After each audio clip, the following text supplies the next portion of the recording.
gente é do grupo de Nazaré, que vai amanhã. E eu queria saber se você sabe responder pra gente que, considerando que apenas cerca de 22% do esgoto gerado em Nazaré Paulista é atualmente tratado, e reconhecendo a importância do município na proteção das mananciais do sistema Cantareira, como o senhor acredita ser possível ampliar a porcentagem de esgoto tratado na região? Acho que a cidade de Nazaré tem uma contribuição importante, como outras cidades do sistema Cantareira, na produção de água para toda a grande São Paulo. Por isso acho que o Estado de São Paulo, o governo de São Paulo, deveria retribuir essas cidades pelo serviço que elas prestam, não só por ser uma questão de justiça, retribuição, mas também porque, ao evitar que o esgoto seja jogado in natura nos rios, ele está protegendo a produção de água da qual ele depende. Tá bom, é isso. Obrigada. E caso haja viabilidade, de que forma o governo estadual poderia contribuir por meio de investimentos, parcerias ou políticas públicas para tornar essa melhoria efetiva e sustentável? Lá em Minas Gerais, você tem uma experiência interessante do governo pagar aos moradores, aqueles que têm nascentes nas suas casas, para cuidar e zelar pelas nascentes. É a mesma história, pagamento direto, um cashback para quem pode contribuir. No caso de Nazaré, no caso da ligação de esgoto, o governo tem que investir. Ele tem que chamar a Sabesp e falar, preciso que você faça isso num curtíssimo espaço de tempo. E toma o dinheiro para isso. Tá bom, é isso. Obrigada.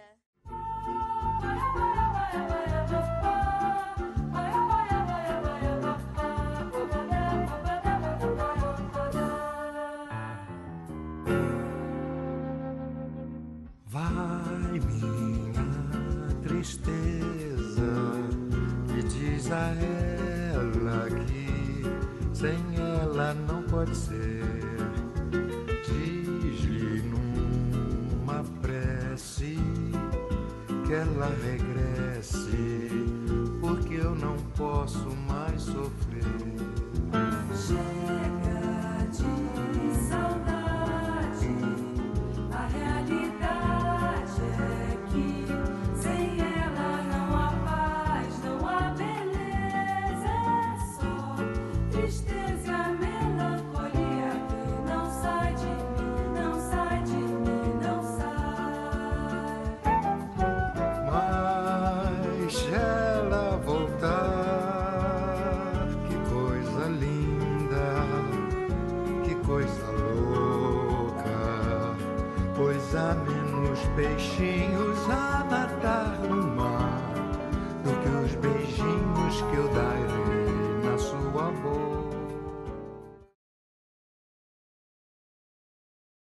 Nazaré está inserida em 2 parques estaduais, né? Então, um é que vocês estão, que é o parque. O parque que nós O que estamos? ela falou? Itapê. Parque Estadual Itapetinga. Itapetinga, isso! E nós temos também o Parque Itaberaba. O Itaberaba, Nazaré, ela faz divisa aqui com Mairiporã. E quando a gente for no acesso principal, vocês vão ver que nós vamos estar numa rodovia que vai ligar a Guarulhos. Nós estamos a 40 quilômetros de Guarulhos, é muito perto. E se vocês acessarem essa estrada entre Guarulhos e Nazaré, vocês vão ver que tem um monte de serra, né? Então, esse parque, o Itaberaba, ele vai pegar toda uma parte entre Guarulhos, Arujá, Santa Isabel, Nazaré e Mairiporã. Então, ele vai fazer esse complexo todo dessas serras e chegar até lá, tá, professora? E aí, Nazaré está dentro dela também. Além de nós estarmos inseridos dentro de uma APA, a APA da Cantareira, Área de Proteção Ambiental. Se vocês estiverem aqui dentro de 30 metros, né, professora? Você está dentro, sabe do quê? Uma área de preservação permanente, que é diferente. Sim, sim. APP. APA é maior. A APP, ela é menor, Mais restrita, tá? mais objetiva. Então, a APP, 30 metros de um rio, eu tenho que seguir o meu zoneamento e uma lei que se chama Código Florestal.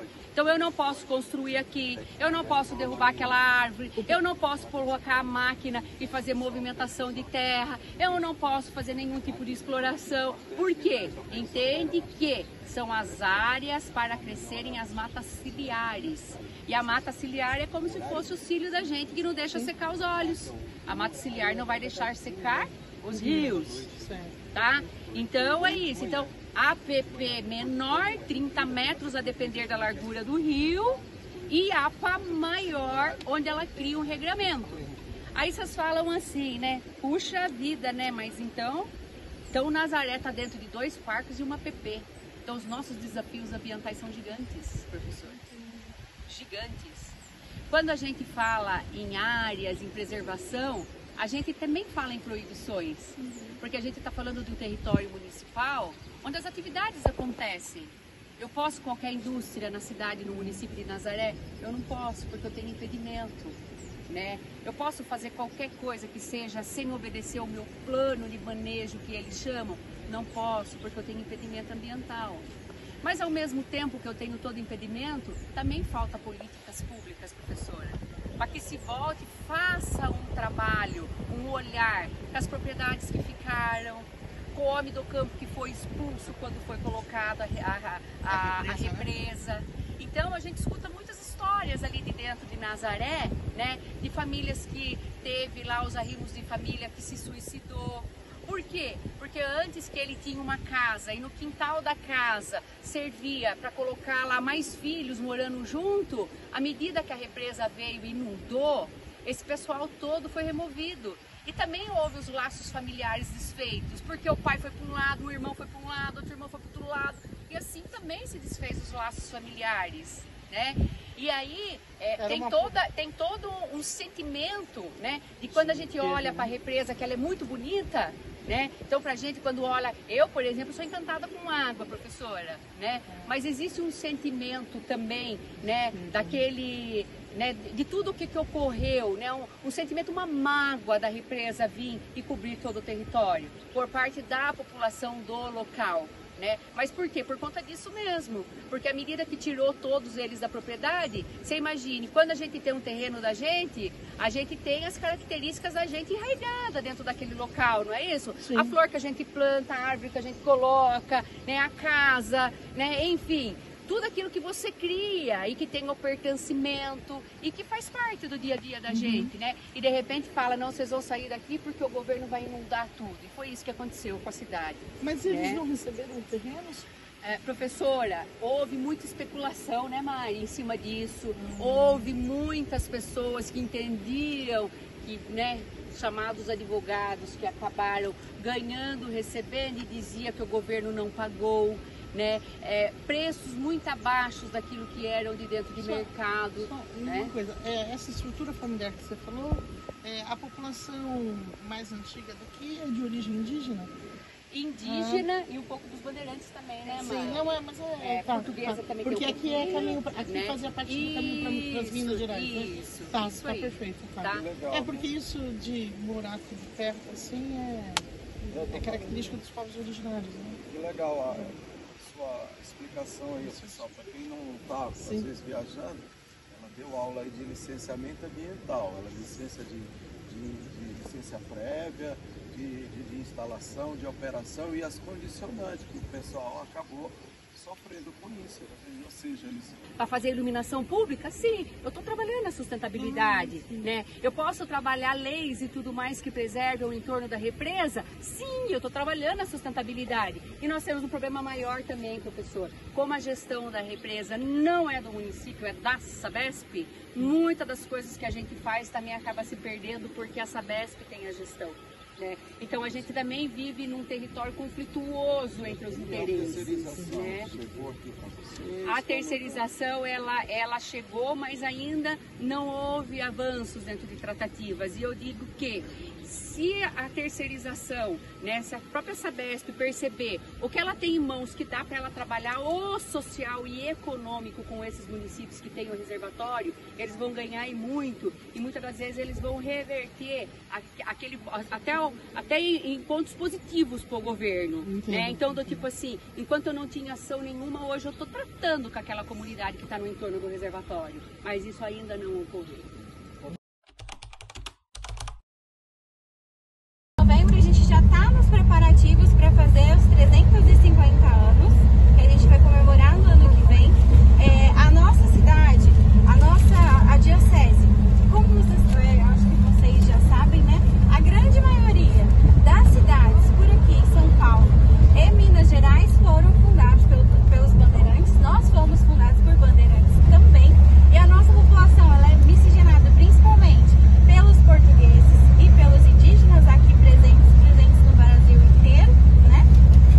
E aqui, numa caminhada em 1676, o bandeirante, principalmente a caravana de Matias Lopes, passou por aqui, precisava de um refúgio, e lá no ponto mais alto da nossa cidade, que tem 1030 metros de altitude, onde está a nossa igreja, foi edificada a nossa cidade.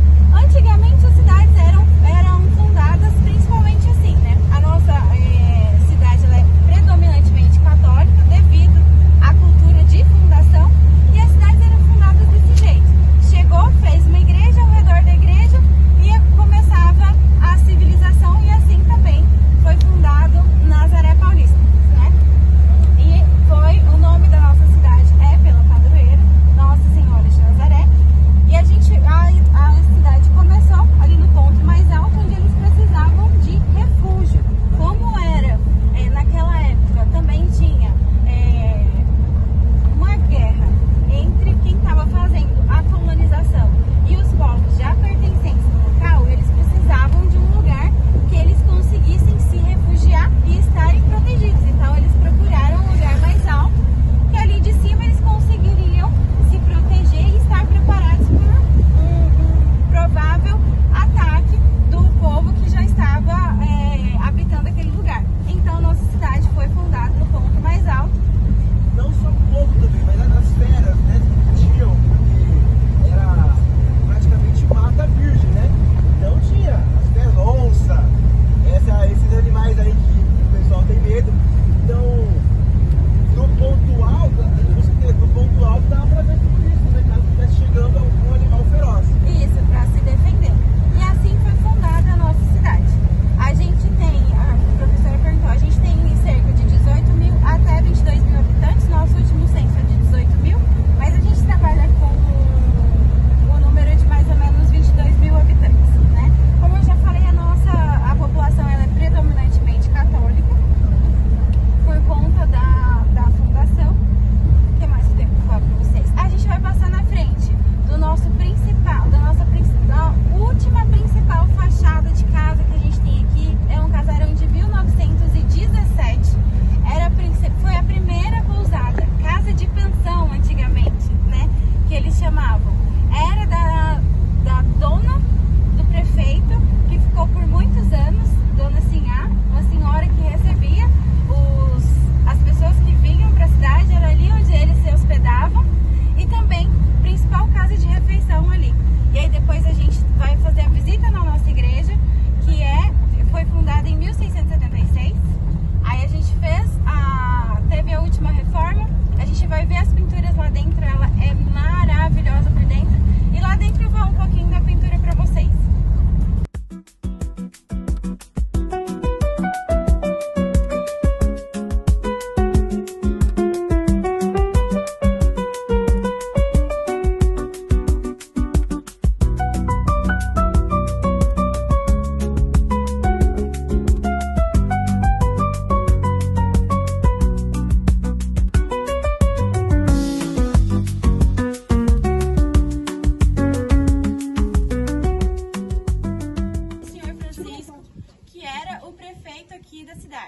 Ela ficou abandonada por muitos anos.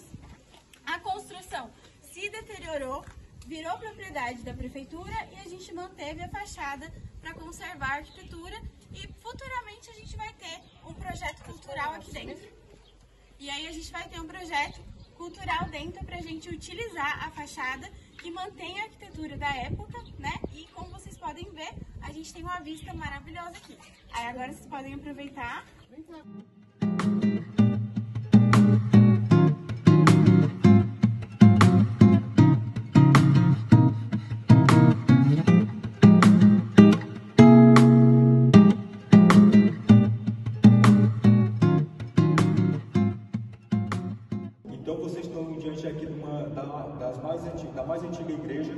Diocese de Bragança Paulista, né?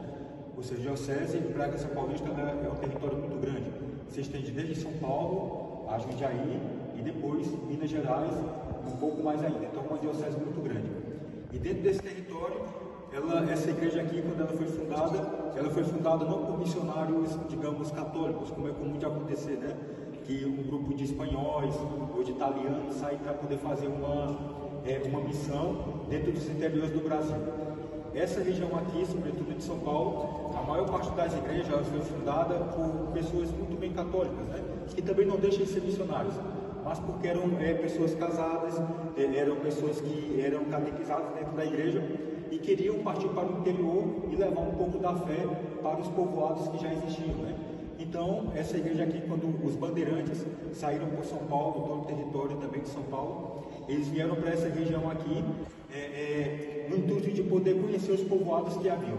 E quando chegou aqui nessas localidades, eles encontraram aqui uma pequena cidade, né, um pequeno vilarejo, e a partir daqui, em 1670 e alguma coisa, 76 eu acho. 1676, aí eles então fundaram aqui essa igreja, né? Então foram os bandeirantes que fundaram, juntamente com ela, em outras localidades também, algumas igrejas como expressão da fé católica.